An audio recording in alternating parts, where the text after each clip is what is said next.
Good morning, everyone. Thank you so much for joining us on this beautiful Sunday morning. For those of you who don't know me, I'm Birchat Ha'Ilanot, the board president of Mayan. I'm welcoming you on behalf of Mayan. This is our final class with Leora, who's really been a wonderful addition to the Mayan community this past year. And as you know, she's this year's Emerging Scholar Fellow. So before we get started, I wanted to thank Young Israel Sharon for hosting us today, and also to Shari for hosting Leora, and Shari and Sarah for setting up. And as always, thanks to Adina Cohen, our Mayan's technical coordinator, to Lee Tal Kaufman, Director of Finance and Operations, and to Talia Grinboim, our Director of Education and Engagement, currently on maternity leave, so she's not here, but she's done a lot to set up this whole program. I also want to thank our foundational donors who ensured that we could create this program, and to everyone who made contributions to show your support.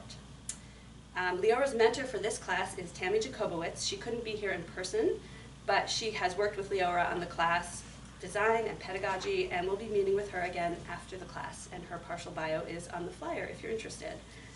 This is the third year of the Emerging Scholar Fellowship as a pilot project, where we have learned with 3 really remarkable women.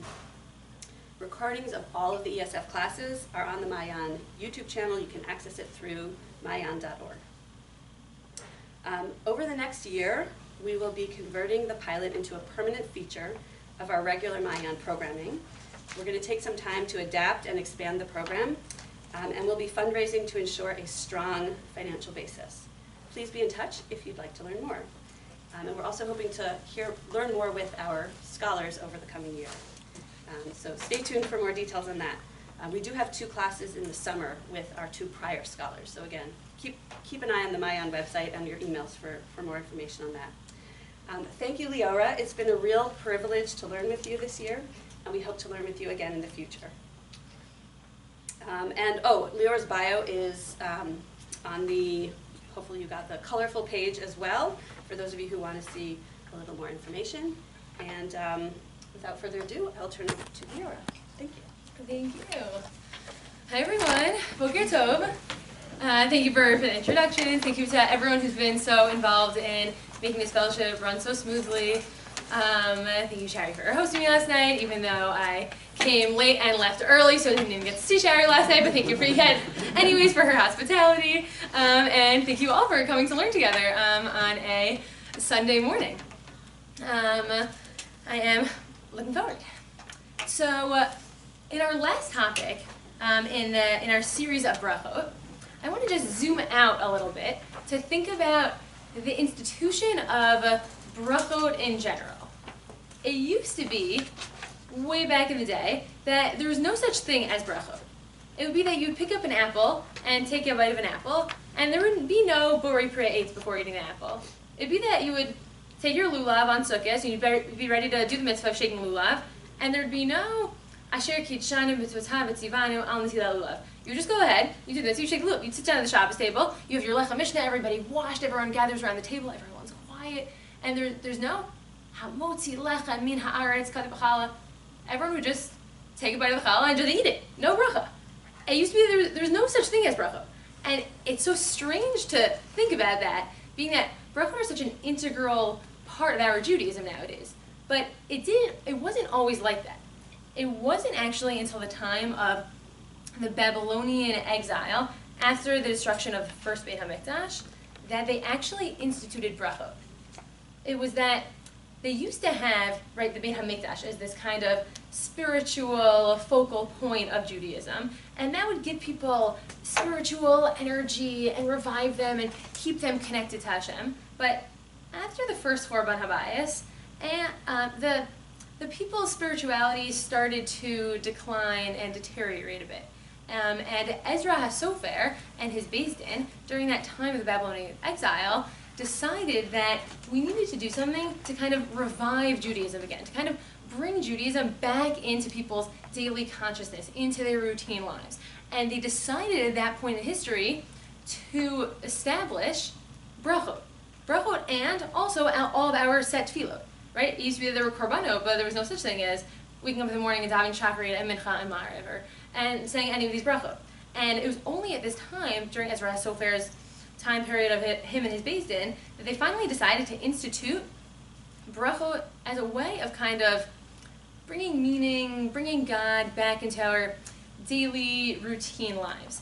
And what we've been doing, for those who have been at our earlier parts of this series, and we hope to do today, is we've been zooming in on different kinds of brachot. Whether it be daily brachot, routine brachot that we say on a regular basis in our lives, such as the earlier brachot that we saw in the series. We saw about the bracha of Hamakdil, a bracha that you say before going to sleep. We saw the bracha of Tfilat Haderech that you say, maybe it's a bracha, maybe it's a tefillah, Tfilat Haderech that you say when you're going in the car. And then we also saw some more rare kinds of brachot, some more once in a while types of brachot that we learned about. We learned about the bracha of Shehecheyanu, the bracha that you say on things that are new, that come once in a while. And what we're going to do today is we're going to look at a bracha that is a very rare, kind of obscure bracha, a bracha that I have not heard of until only a few years ago, a bracha that I learned about this bracha with a few of my classes in the high school last week, and out of all of my classes of students, only 3 students raised their hand saying that they ever heard of this bracha, and only 2 students raised their hand saying that they said this bracha. The one student who knew about the bracha but didn't say the bracha said, I heard about it, but I have no idea what that is. I'm not saying bracha to me, I don't know what that is. And so what we're going to do today in our learning is we're going to zoom in on this very unique bracha. We are going to learn kind of the ins and outs, the halachic details of the bracha. We're going to try to understand what exactly is the nature of this bracha. And then a little bit farther, we're going to take it up when Chazal and Ezra HaSofer's Beis Din were trying to accomplish something by instituting brachot. Why exactly would they choose to institute such a bracha as the one we are going to learn about today? And the bracha that we are going to learn about is the bracha of Birchat Ha'Ilanot. It is a bracha that is made on trees during the month of Nissan. Now, everyone sitting here may or may not recognize that Rosh Chodesh Iyar actually was last week, and so now it is no longer Nissan. Is it still appropriate that we are learning this bracha that you make specifically in the month of Nissan? Stay tuned. We will address that question. We will see if it actually is a still relevant bracha.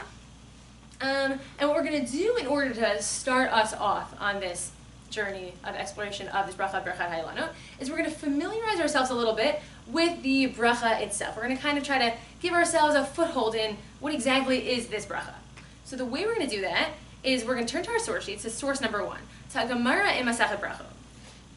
If you look in all of Shas and all of Gemara, this bracha, I'm pretty sure, Birchat Ha'Ilanot, only comes up in one place in all of Shas, and that is this very small 1.5 lines in the Gemara in Masechet Brachot. And as we go through this Gemara, this short line of Gemara, I want you to think about 2 questions that we're going to discuss afterwards as a group. Question number 1 to keep in mind is, if I were to hand you this Gemara, just this one piece of Gemara, and say, okay, now go do it. Go say this bracha. What details would you need to know? What specific halacha would you need to ask in order to be able to actually go and, based on this Gemara, just say this bracha? And the second question to keep in mind is, more broadly speaking, what is striking to you about this bracha? What is odd? What is unique? What is something interesting? Something that stands out?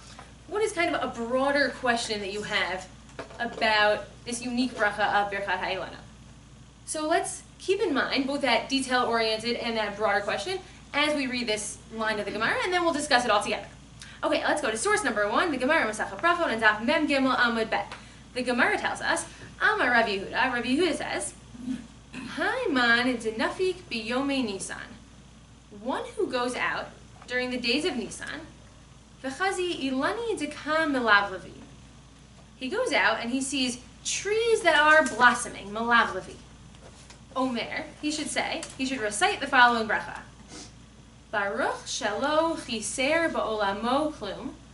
Blessed are you, Hashem, who has not left anything out of the creation of the world, that there is nothing lacking in the world you have created, Hashem.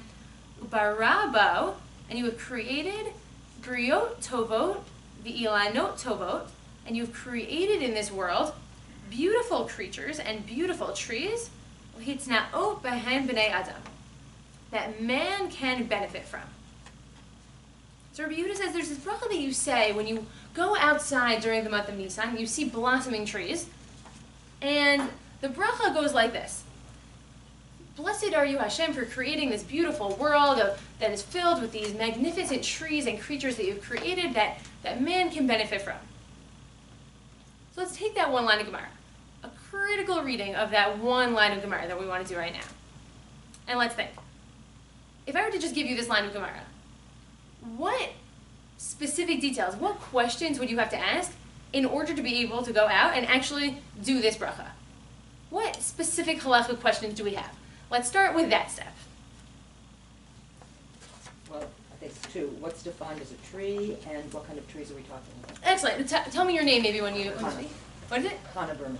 Okay, Chana. Chana says, what is defined as a tree, and what was the second part? What kind of trees are we talking about? What kind of trees? What kind of trees are eligible to make this bracha on? Thank you, Chana. What else? Creatures? Like, if it's about trees, why are we including creatures? And what Great question. creatures? Tell me your name. Lucy.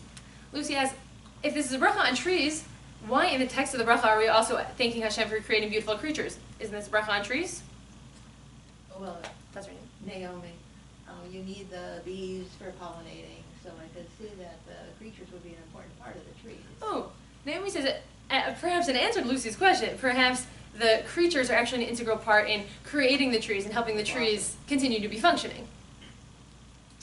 Janie, at what point in blossoming?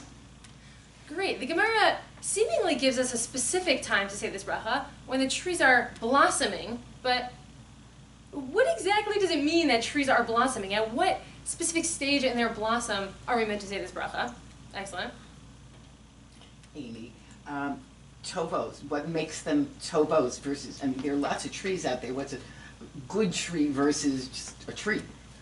Good. We're supposed to say this bracha on trees that are nice, that are tov. That seems to be a bit broad, a bit vague. What does it mean that we say this bracha on Ha'Ilanot tovot? We don't really have, it doesn't give us specific parameters on that. Mark, it says the days of Nissan, you see the trees. We say this bracha every day in Nissan when we see a tree. And also it says that they benefit man. Does this mean shade trees or only fruit trees, or what kind of trees are we talking Great questions. Mark asks, if it's about going out during Nissan, is it only about going out, is it every time you go out during Nissan you see blossoming trees that you should say this bracha? Is it only one time during Nissan? How often do we say this bracha? And also, when the Gemara says that we benefit from the trees, what exactly does benefit mean? How exactly do we define hana? Can it be shade? Is it eating from the trees? What exactly are the parameters of that? Excellent. Lucy again. Why just Nissan? Why specifically Nissan? Why do we say this on blossoming trees at all times of the years? Lisi, the language of man denafik, like one who goes out, seems like if you happen to go out, then you see the tree, say the bracha, but it doesn't seem like it's a mitzvah to go out and look for the tree. Great. Oh, is your name again? Lisi. Lisi asks a great question. Is it an obligation? Is it a commandment that we should go out and we should say this bracha, and we should find a tree that is eligible to say this bracha Birchat Ha'Ilanot on? Or is it kind of, if you happen to come by this amazing feat of nature, some kind of tree that we'll have to see what kind of tree is eligible for this bracha, then do you say this bracha? Do you have to, or is it a nice thing to do? So the bracha here is a little unusual because it's not bracha, rather bracha. And secondly, if you realize, if you look at it, it's all mankind is enhanced by these trees and animals. So, and yet, not very unusual. And I don't know when bracha Hashem was first added. Your name? Steve Levis. A very interesting point you raised. The Gemara just says, Baruch shelo chiser ba'olamo klum. And if you look in the English translation, I edited my English translation of it a little bit, because the Gemara only says Baruch. It only says blessed.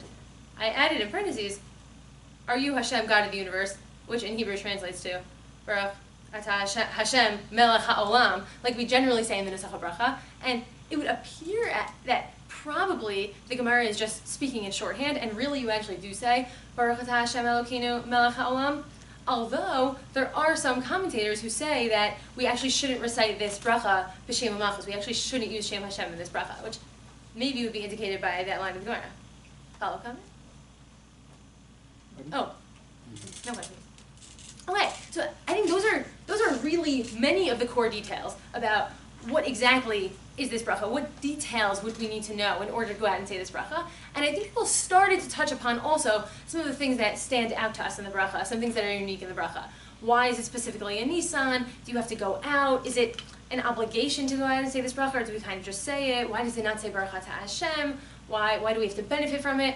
Before we move on, are there any more kind of broader conceptual questions people have about this bracha? More things that are striking, things that are noticeable that we didn't yet point out about it?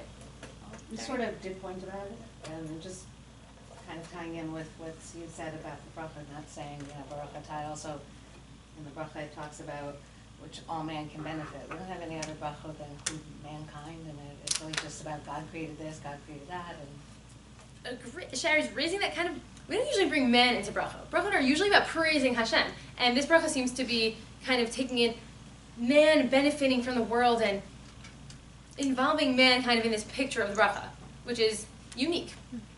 I was just thinking, like, which brachot have Adam, and the ones that came to my mind are Asher Yatzar in the morning, Asher Yatzar to Adam Mechachma, and that's about our, like, appreciating that our body works. And in a wedding, we say Yotzer Ha'Adam. So I'm thinking, like, wow, fruit, like blossoms and trees are up there with, like, just the fact that our body works and getting married. Like, that's like really, like, major things. Yes.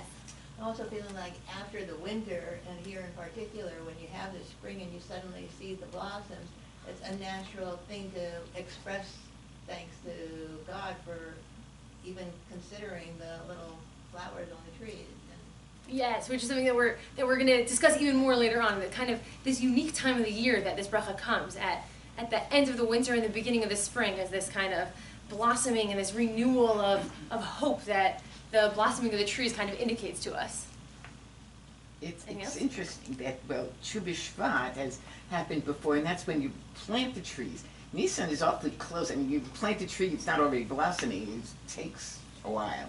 Yes, yes. The relationship is interesting between this bracha being said in Nissan. Some people might think, oh, if this is a bracha on trees, Birchat Ha'Ilanot, we would relate it to Chag Ha'Ilanot, to Tu B'Shvat, which Tu B'Shvat may or may not be such a real holiday, more just maybe a halachic marking point of the year.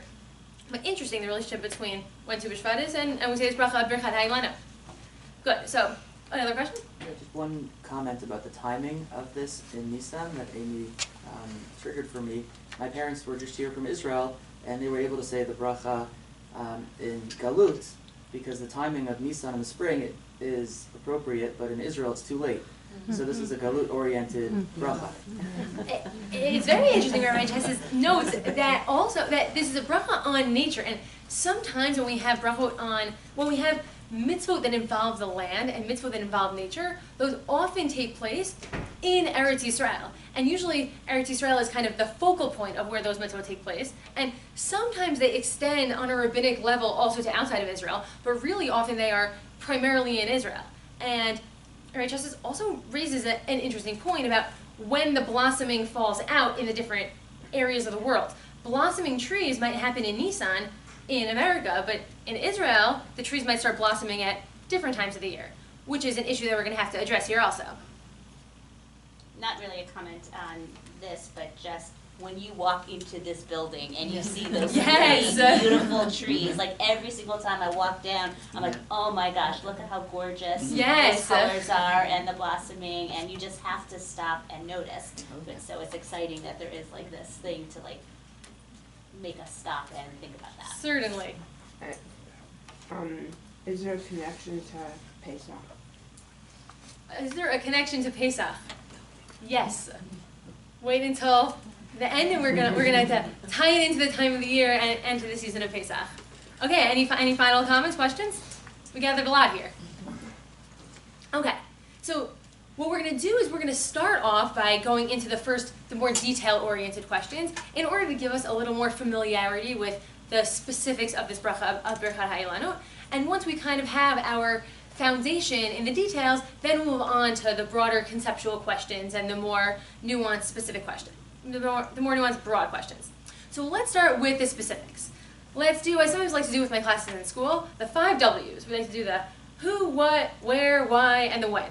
So we'll do many of those W's. Let's start with the what. Let's start with the question of what kinds of trees, maybe that was actually the first question that we asked, what kinds of trees do we say this bracha of Birchat Ha'Ilanot on? And if you're looking just at the Gemara, we're going to see that each of these details that we're going to discuss right now are going to emerge really from a careful reading of the Gemara. So if you look closely at the Gemara, what kinds of trees should you say this bracha on? The Gemara says, you see trees, you see trees that are blossoming. So at a first glance at the Gemara, it would seem that you say this bracha on blossoming trees. Now, we would have to understand the parameters of blossoming, at what point in their blossom exactly is blossoming. But what we're going to see is something very interesting. Many of the poskim raise that this bracha shouldn't just be said on blossoming trees, but it goes a step further. It should be specifically on fruit-bearing trees. Trees that blossom and then go on to grow fruit. Now, where do the poskim get that from? We can see it in the Mishnah Berurah, in source number 2. The Mishnah Berurah in Siman Reish Kaf says that af b'perach, and even a blossoming tree, dafka b'ilanei ma'achal, specifically also has to be a fruit-bearing tree. Shemizeh perach atid lihitkadel pri, that blossom is going to eventually turn into a fruit. Aval ilanei srak lo, but on not fruit-bearing trees, you don't say this bracha. Where does the Mishnah Berurah get from? Where do we get this idea that it has to be fruit-bearing trees if all the Gemara said is that it has to be blossoming trees? If you look a little bit later in this bracha, in the actual text of the bracha, the Gemara says it should be briot tovot v'ilanot tovot, beautiful creatures and trees, lehitznaot bahen b'nei adam. It has to be trees that man can benefit from. And like we raised earlier, what exactly does it mean that man will benefit from? What's included in benefit? Is shade benefit? Is fruit benefit? And the poskim seem to believe that something like shade, although it is beneficial to man, if we want to define something that you could be lehitznaot bahem, that you can get a real hana'ah from, a real benefit, a real pleasure from it, it has to be a more direct kind of benefit, like eating the fruit. And perhaps that is where the poskim get that it can't just be a blossoming tree, but it has to be a tree that we are going to get human benefit from, eating from the fruits of that tree. And therefore, the Mishnah Berurah brings down, and many poskim agree, almost all poskim agree, that it has to be specifically on fruit-bearing trees. Now, one specific detail about the fruit-bearing trees is raised by the Shulchan Aruch. The Shulchan Aruch in the next source, in Siman Reish Kaf, tells us that im icher levarech, if you delay making the bracha, you don't make the bracha until late on in the season, ad achar shegadlu haperot, until those fruits on the trees are already actually grown, lo yivarech od, then you have lost your chance to say this bracha. The Shulchan Aruch is pointing out that this bracha has to be said on blossoming trees, so flowering trees, that are also fruit-bearing trees, but at a very specific point. What point in the blossoming? It has to be that there is potential for fruits to grow, but that the fruits are not yet fully grown. And if the fruits are fully grown, then you may no longer recite this bracha. Now, cue this detail in the back of your mind. We're going to understand this detail a little more clearly later on when we get to really what the nature of this bracha is. Question? What do you mean by fully grown? Let's say you have any people with fruit trees here who have a specific fruit that could tell us maybe the trajectory of your fruit growing on your tree? When it's fallen off the tree and it's on the ground. And then it's grown. Or they're starting to turn brown and right, or say in my in-laws' backyard they have some cherry trees, and I think they start out, someone correct me if I'm wrong on the cherry trees, that they start out and the cherries are tiny and they're white, and then they grow bigger and bigger, and then they get more of a red color. So if they're, fully grown cherries that are red, cherries on the tree, then it's a fully grown cherry tree. But if they're kind of these like small white little circles on the tree, then it's kind of in blossom. I grew up with fruit trees in my backyard, and plum and apple, I think they were, and they were amazing when they were blossoming like that and on the tree, but as soon as they fell down, like they started falling, which would be like the end, they were annoying and a nuisance and gross. The animals ain't coming either. Right, so this idea here of blossoming fruit trees as opposed to the trees now, like when you get all of the pollen of the tree that's like making everyone sick and just like dusting on the ground, like those things you wouldn't necessarily want to say a bracha on, maybe. Just like where it's feeling good and positive. Okay, so where we have that, it has to be specifically on fruit trees, and it has to be when the tree is in blossom, but the fruit itself is not fully grown yet. Now, that's our what kind of trees do we make this bracha on? Let's now shift to when. When do you make this bracha?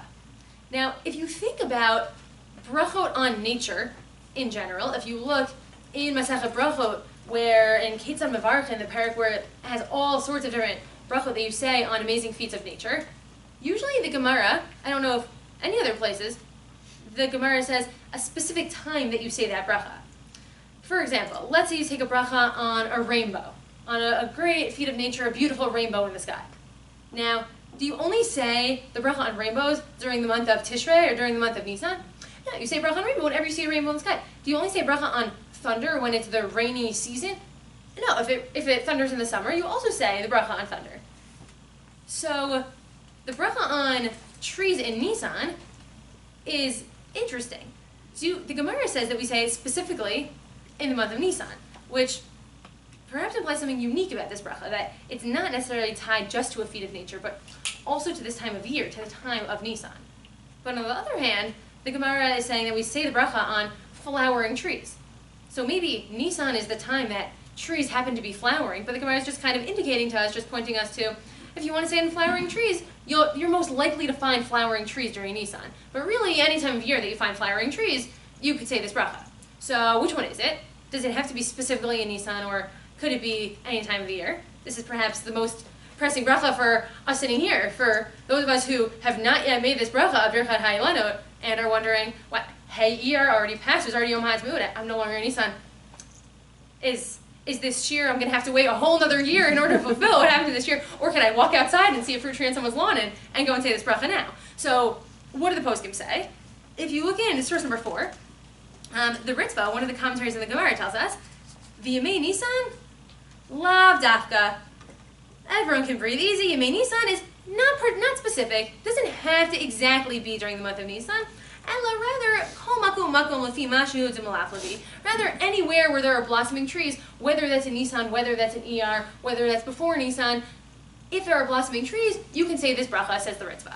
And his question comes up in a real way, not only for if we didn't know about this bracha or we forgot to say this bracha, but for different hemispheres of the world, where the season in which trees are blossoming is not during this time of the year. If you live in Australia, then trees are blossoming at a totally different time in the calendar year. So is it that if you live in Australia, you can never say this bracha because the time of trees blossoming never coincides with the month of Nisan? The answer is, as the Ritva is telling us, it seems like not. It seems like you can say the bracha, even in another hemisphere, because really it's about whenever the trees are blossoming. And it doesn't specifically have to be during the month of Nisan. So, question? Does Nisan only refer to a month, or can it refer to like spring? Interesting. Is Nisan specifically the month of Nisan on the calendar, or is Nisan kind of when the Gemara says the phrase Yemei Nisan, the days of Nisan? Does it mean the amount of days that are on the calendar of Nisan, or does it mean the days of Nisan, the season of Nisan in the spring? It seems like when the Gemara says Nisan, it means specifically Nisan. We'll see later on when we compare it, when we talk about tying it into the holiday of Pesach, how Pesach is called Chag HaAviv, the kind of the spring. So if the Gemara wanted to say that it was in the springtime, there's another term it could use. So probably Nisan is more specific to the month of Nisan. So we have what? It has to be fruit trees, it has to be blossoming trees, the fruit can't be fully grown yet. We have when.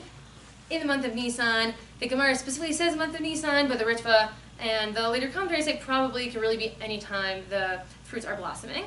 And now let's turn to source number 5, to the Piskei Teshuvot. The Piskei Teshuvot is a more contemporary compilation of halacha and all sorts of different topics in halacha. And the Piskei Teshuvot lays out for us a bunch of the other remaining questions that we still have about Birchat Ha'Ilanot. The Piskei Teshuvot is drawing on Kabbalah. There's actually a lot of Kabbalistic ideas behind Birchat Ha'Ilanot, and the Kabbalists are very into this bracha of Birchat Ha'Ilanot. And we're not going to get into all of those Kabbalistic ideas here, but I think that what that already reveals to us, just knowing that there is so much Kabbalah behind this bracha, is that this bracha is more than just a regular bracha. This bracha is a bracha that draws on some more deep, some spiritual ideas on different planes that we're gonna try in some way to tap into by understanding this bracha a little bit further. And the Piskei Teshuvot tells us that the Mekubalim were makpid. They were very careful to do a few specific things with Birchat Ha'Ilanot. And as we go through this list of specific things that they would do, think about what words in the Gemara indicate each of these things. Where do they get all these ideas from? He says in source number 5, in Piskei Teshuvot and Orach Chaim, Siman Reish Kavav, L'divrei HaMekubalim, yesh levarach bracha zo b'chodesh Nissan dafka. Even though you could technically say it any time the flowers are blossoming, the Mekubalim were careful to say it specifically during the month of Nissan. And in fact, many Mekubalim try to say it on Rosh Chodesh Nissan, on the first possible day that you could say it in Nissan. So you say it in Rosh Chodesh Nissan, number 1. Number 2, Ulevarcha chutz la'ir, and to say it outside the city. Where did they get that from, that you should say it specifically outside the city? Nafik. Yeah, the Gemara says, Haiman de Nafik, one who goes out during Nissan. And they take that an extra step to say, it's not just describing somebody going outside, but you have to go all the way outside, all the way out of the city. This also raises an interesting question about if people have fruit trees inside their homes. Anyone have something like that? Sometimes people have a small fruit tree inside their home. Can you say Birchat Ha'Ilanot on a tree that's inside your home? Or does it specifically have to be someone who is nafik, who goes out of the city? So the Mekubalim say, specifically outside, and not only outside your home, but outside the entire city. Continuing on in the specific details they have, you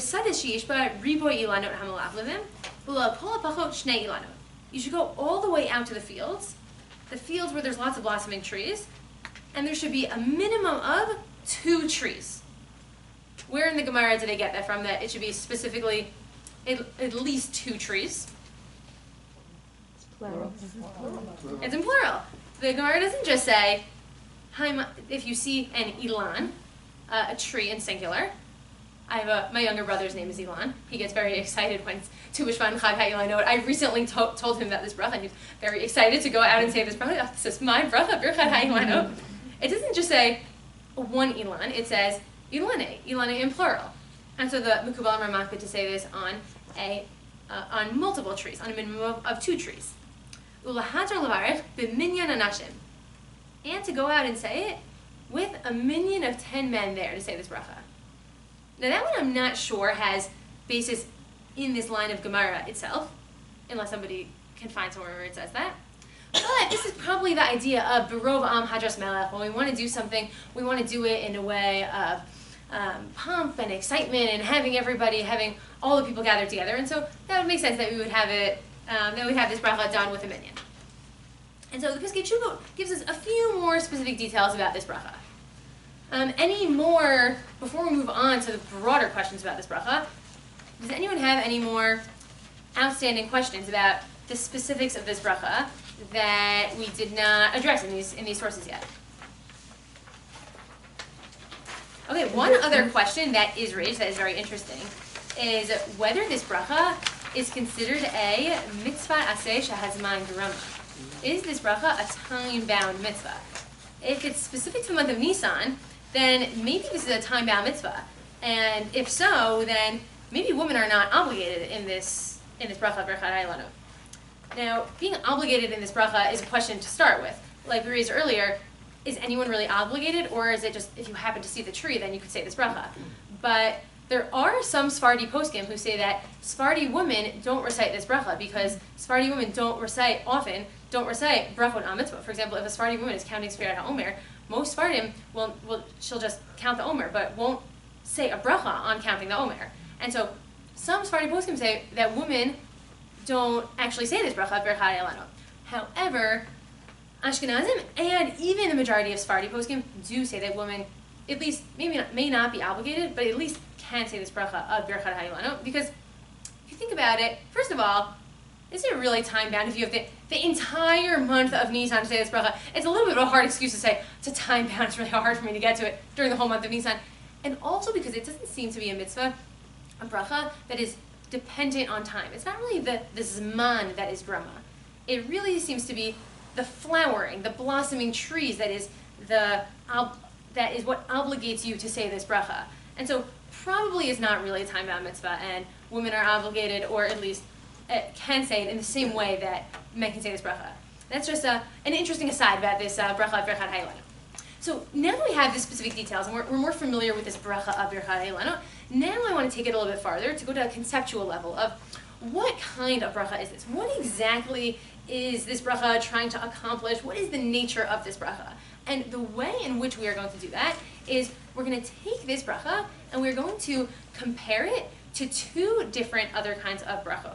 And by doing that, by seeing what's similar and what's different between this bracha and these two other brachot, we'll kind of try to parse out and clarify for ourselves what exactly is the nature of our bracha at hand.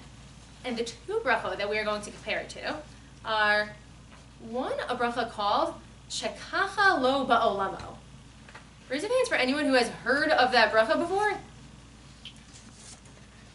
A bracha that I have not heard of until I learned about this bracha of Birchat Ha'Ilanot, but apparently there is another bracha that the Gemara says you say on beautiful trees and creatures that is described in a very similar way to Birchat Ha'Ilanot.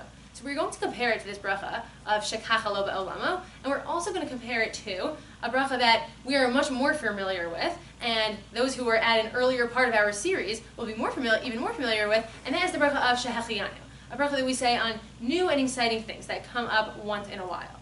The way that we are going to do this comparison is I give for you two sources from the Sefer Pninei Halacha.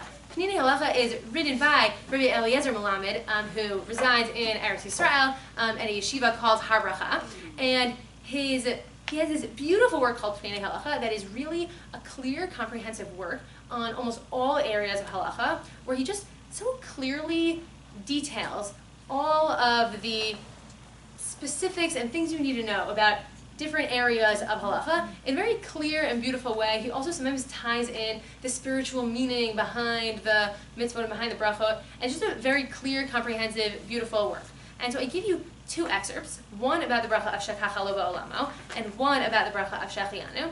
And what we're going to do is for the next 5 minutes or so is to read through these sources, to read through the details of each of these brachot, and to either jot down notes or to make a mental note of how are each of these brachot similar to the bracha of Birchat Ha'Ilanot, and in what ways are each of these brachot different from the bracha of Birchat Ha'Ilanot.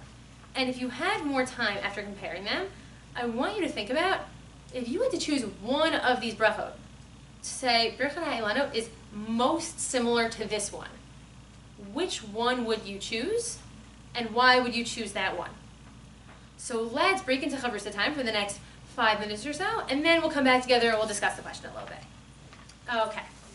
Between our bracha of Birchat Ha'Ilanot and the bracha of Shekacha Lo Ba'olamo. We'll do what is either similar or different. Well, there are trees of both of them, or there are beautiful things of both of them. Both are about trees, both are about beautiful trees. The idea of seeing something, the sight being an aspect of it. It's kind of a part of this category of Birchot HaRe'iyah, a bracha on something that you see that is a beautiful, amazing thing in nature. What is different about the two brachot? That it doesn't mention anything about getting benefit from it. The bracha of Shekacha Lo Ba'olamo is just seeing the beautiful trees. Our bracha might specifically be about getting some sort of benefit from the tree. Shekacha Lo is more of a sense of that's just the way it is. It's just the given, as opposed to appreciating the uniqueness of the blossoms at a special time.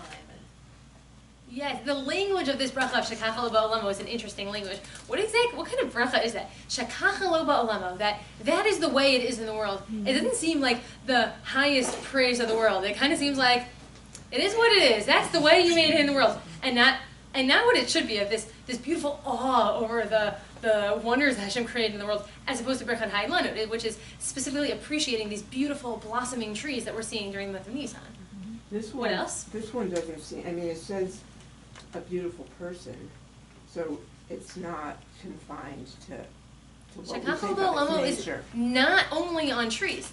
Shekach Ba'olamo is a more broad bracha. We could also say on beautiful creatures. Interestingly, it says animals and even people. And even more interestingly, it even says Jews and non-Jews. This seems like a bracha much more expansive than the bracha of Birchat Ha'Ilanot. And there's at least one more crucial difference that I could think of between this bracha and Birchat Ha'Ilanot. It's not limited to Nissan. Not limited to the month of Nisan. This is a bracha that you say anytime you see this site in nature, or you see this person or tree. Bracha Birchat Ha'Ilanot specifically, or at least ideally, should be said during the month of Nisan in particular. That's Shekach Ba'olamo. Now let's move to Shechianu. What is similar between the bracha of Birchat Ha'Ilanot and the bracha of Shechianu? Oh wait, can I just say something? Yeah. You added the, added Birchat Hashem, the Shem part, the God Yes. part, but that's not actually what was in the Gemara, right? Whereas Yes. here it's bringing God in. Yes, this bracha specifically has that Specifically Hashem God Elokeinu in, Melech yeah. Ha'olam, Hashem the God of the world, which we said might be implied in our Gemara. Our Gemara might just be talking in shorthand, which is why it leaves it out.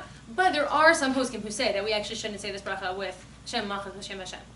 Interesting addition. I actually wanted to speak about the issue of not focusing on the beauty the way the Greeks did.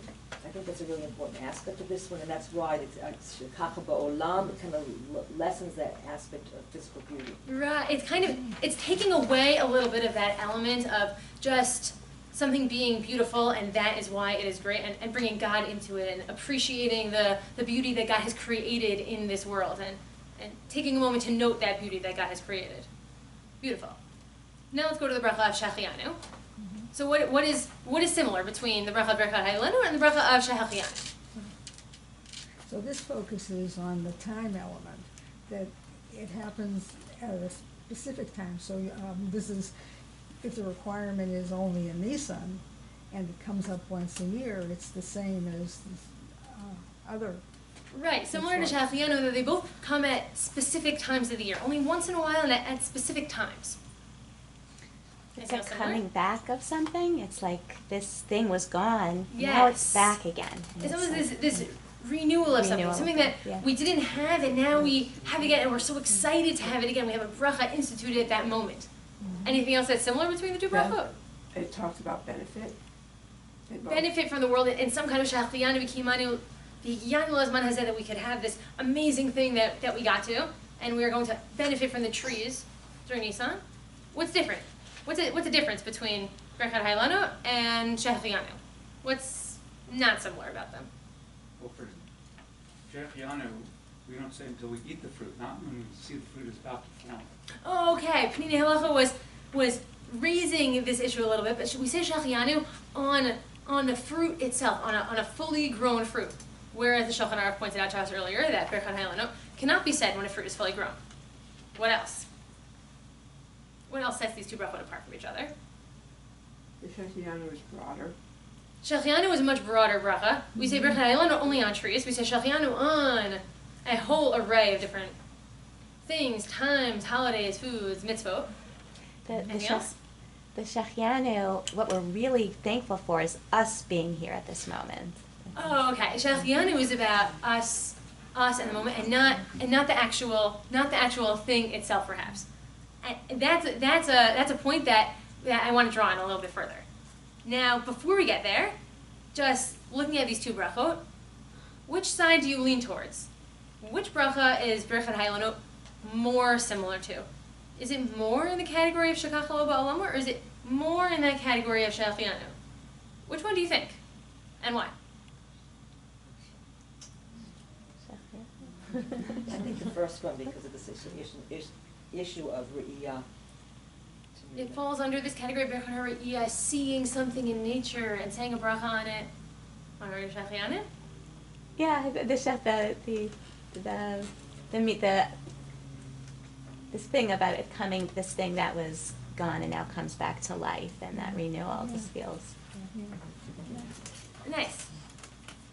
Any other strong thoughts on which way we go? I like the Shechianu one because it's more about the uniqueness of it. I mean, it comes just sometimes and is unique enough for us to celebrate that moment. Yeah. Where is I that? think, Oh, sorry. I think what we're thinking about is our perception of this, so that the part about Shechianu, which focuses on us, resonates. So you think, therefore, it's more similar to Shechianu? Yeah.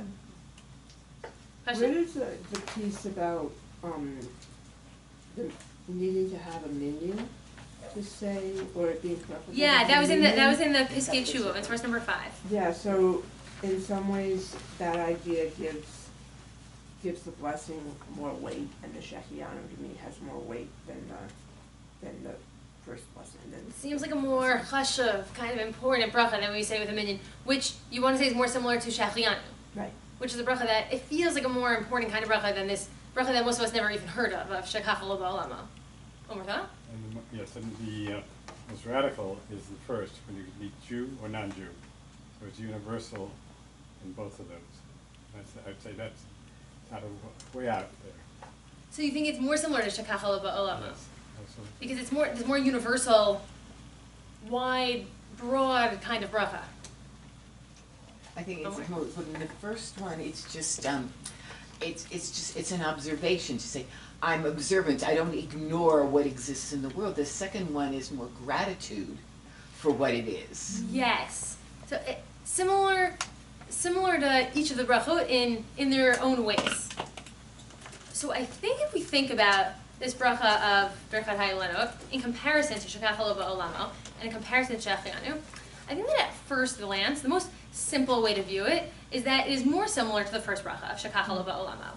If you would look in the Gemara Masachet Brachot that tells us about this bracha of Shekach lo ba'olamo, it uses strikingly parallel language to our bracha of Birchat Ha'Ilanot. The Gemara there says, Haroeh briot tovot ve'ilanot tovot mevarich. Someone who sees beautiful trees and beautiful creatures, exactly the words that we say in Birchat Ha'Ilanot, mevarich Shekach lo ba'olamo. Should say this bracha of Shekach lo ba'olamo.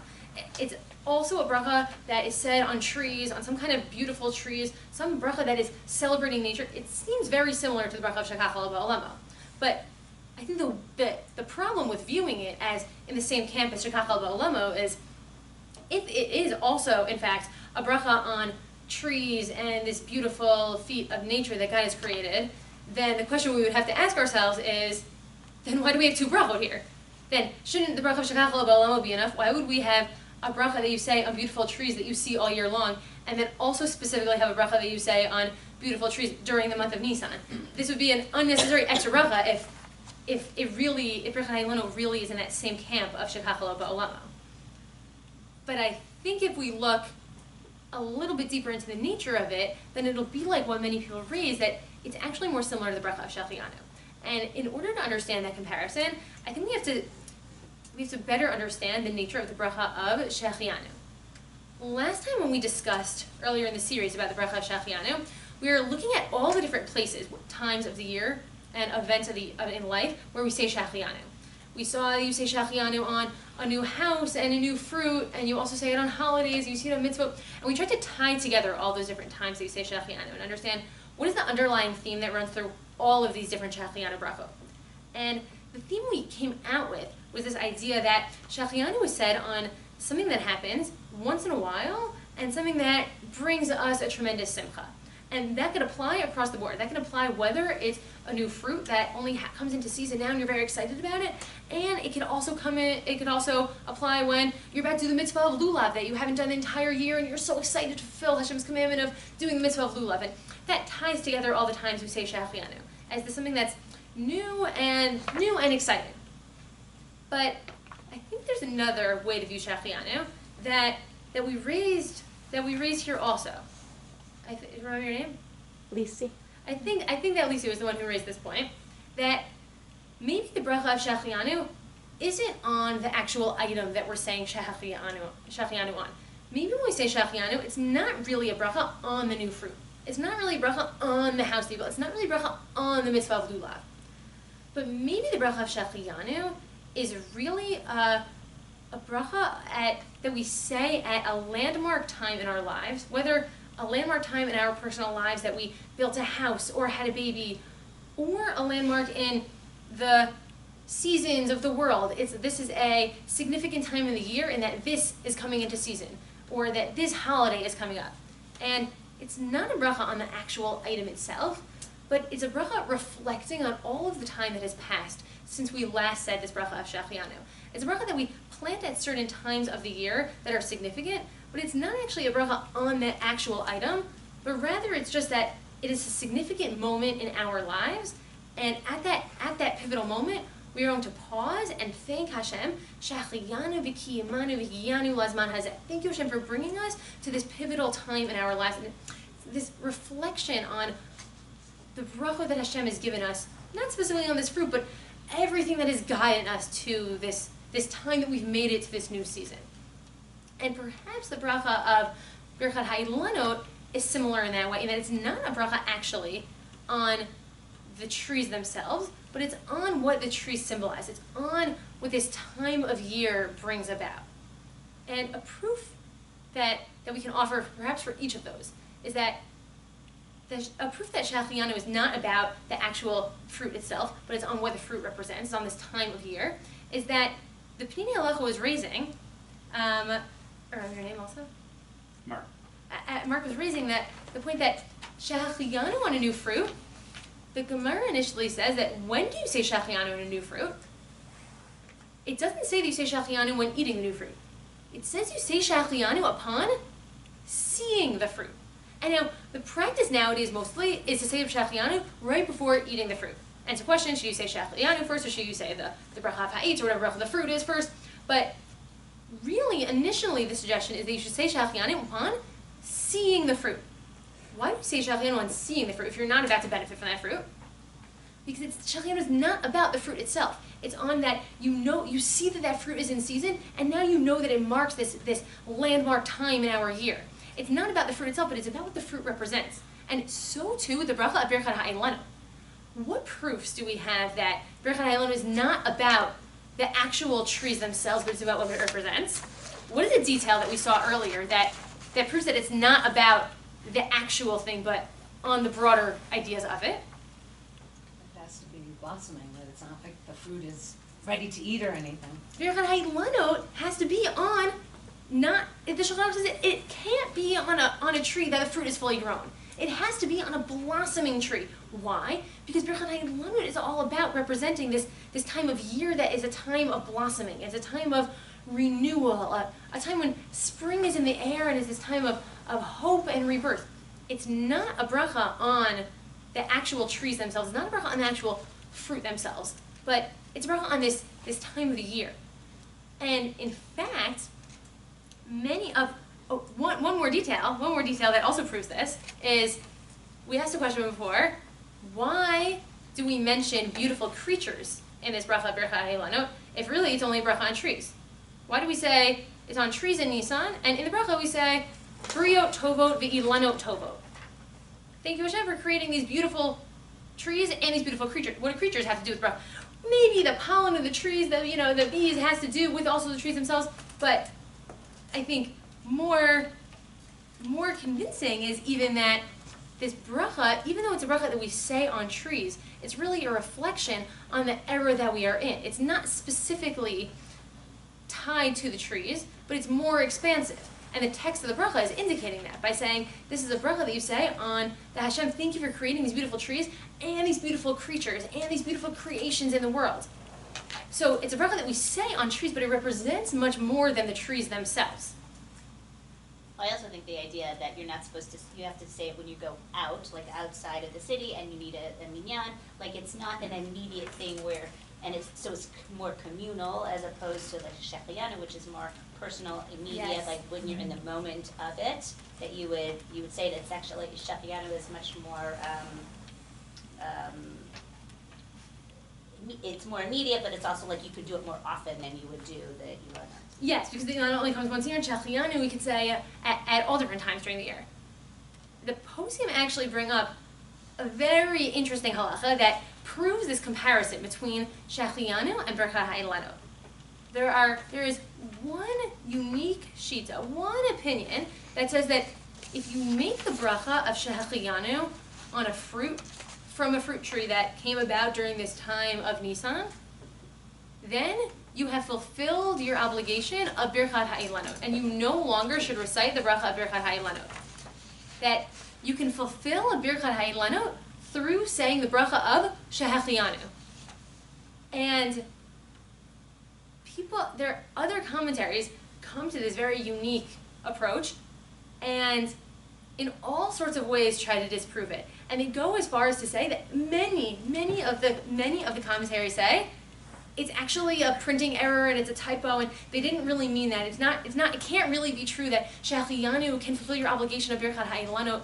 It must be that they were saying that saying a bracha upon seeing the tree can fulfill your obligation of Shehecheyanu on eating the fruit, but it can't be that we're mixing these two different brachot.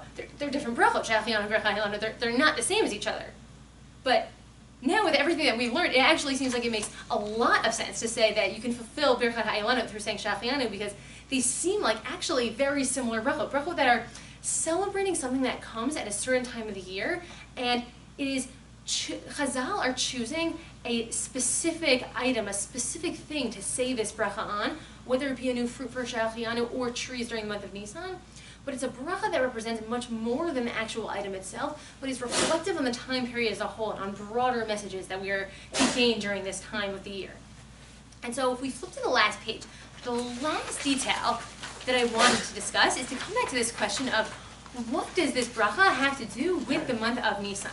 Why couldn't the Gemara just tell us that we say this bracha on blossoming trees? Why is it tied specifically to this month of Nisan? And there's a Gemara in Masechet Rosh Hashanah that speaks to this idea, a very interesting Gemara in Rosh Hashanah. The Gemara asked the question, when was the world created? When did the world come into being? And if you were to think about that question for a moment or two, we would probably come up with the answer of the world was created on in Tishrei, because Rosh Hashanah is the holiday in which we are celebrating the creation of the world. It seems like there would be not much to argue on. That is a pretty compelling answer. And yet, as the Gemara do, as we do in Judaism, there is always a machloket somewhere. The Gemara Masechet Rosh Hashanah and Daf Yud Aleph Amud Aleph tells us, Tanya Rabbi Eliezer Omer, Rabbi Eliezer says, like we would assume, B'Tishrei Nivra Ha'olam, the world was created in Tishrei. And he adds another point. Not only was the world created back in Tishrei, but B'Tishrei Atidin Ligael. The future Geula, the future redemption, is also going to come during the month of Tishrei. But Rabbi Yeshua argues with Rabbi Eliezer, and he says, Rabbi Yeshua Omer, B'Nisan Nivra Olam. The world is created during the month of Nisan. Now that seems to be contrary to what we usually believe. And he says, not only was the world created in Nisan, also B'Nisan Nigalu, also in the month of Nisan we were redeemed. What redemption is he referring to? Yetziat Mitzrayim, the Jewish people left Mitzrayim and we became a nation. U'B'Nisan Atidin Ligael. And in the month of Nisan is when the future redemption is going to happen. And so if you hold like Rabbi Yeshua, is saying the world was created in Nisan, and the world is going to be redeemed. The Geula happened in Nisan, the future Geula will also happen in Nisan.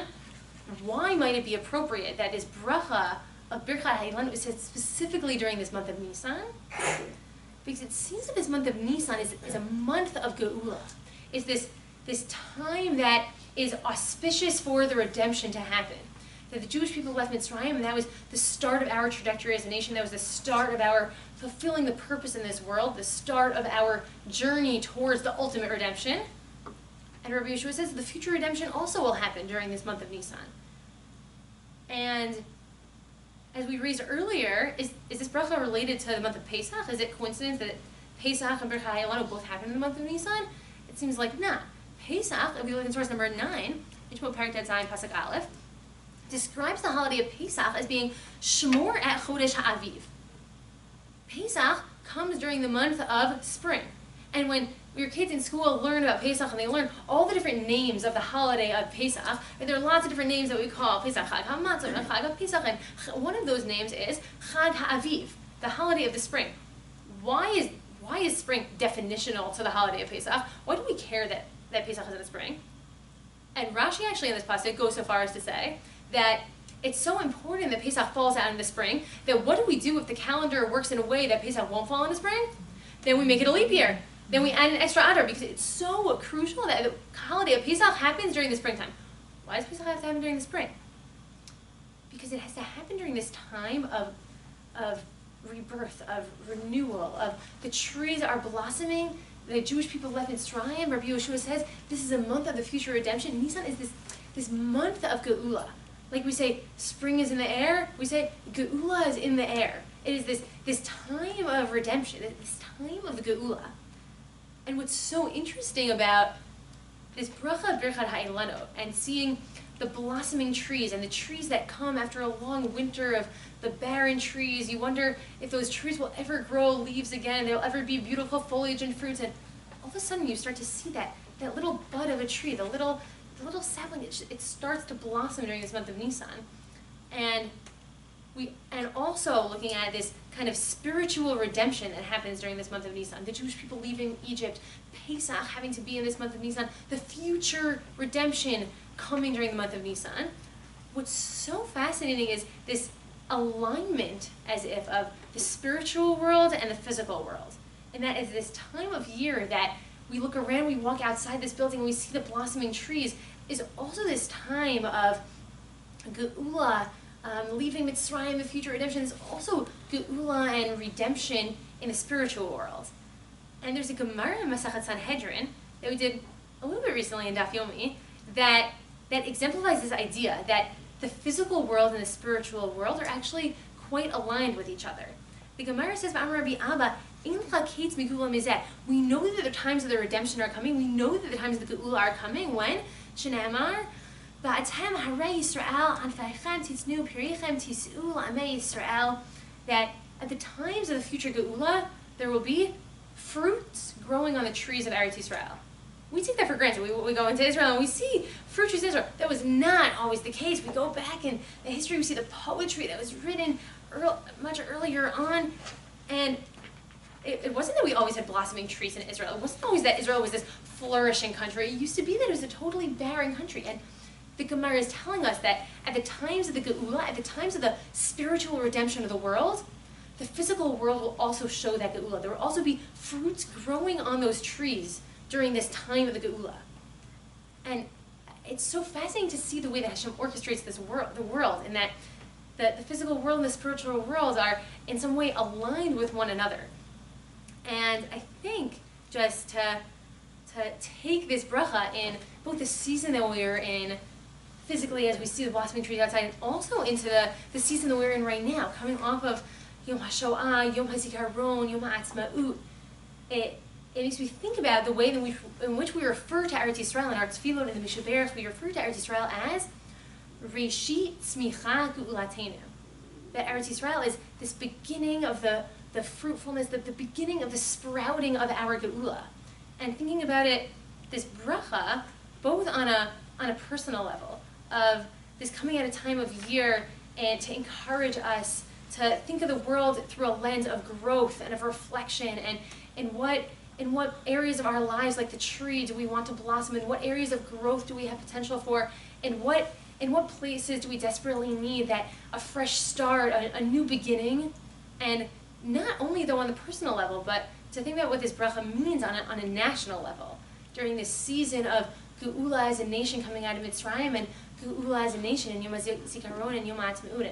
What does it mean for Eretz Yisrael to be Reshit Tzmicha Ge'ulatenu? How can we view what's going on in the world as this sprouting of the Geula? And perhaps to close our discussion of Birchat Ha'Ilanot with a very touching story of the mother of Binyamin Early, Jen Early, who they made Aliyah in 2006, and their son Binyamin was killed in the recent war, and his mother, Jen Early, has been a speaker going worldwide, very inspiring, optimistic, speaking about her son, speaking about Eretz Yisrael. And she wrote a beautiful article titled, and I think just the title of the article is so stark and speaks to our discussion. She titled her article, "We didn't bury our son Binyamin, we planted him." And she spoke about how the Jewish people are a people of planting, and how we plant those seeds in the ground and we nourish the roots that we can be strong and we can be firm, and from that grows a blossoming tree. And sometimes we see that tree blossoming, but sometimes we see the fruits falling off the tree, and it's not a good season and the fruits aren't growing, and there's a storm and it's windy and the leaves fall off, but the Jewish people are rooted firm in the earth, and even which way the wind blows, the tree continues to develop, the tree continues to blossom, and that is who we are as a nation, and that is who we are as a people.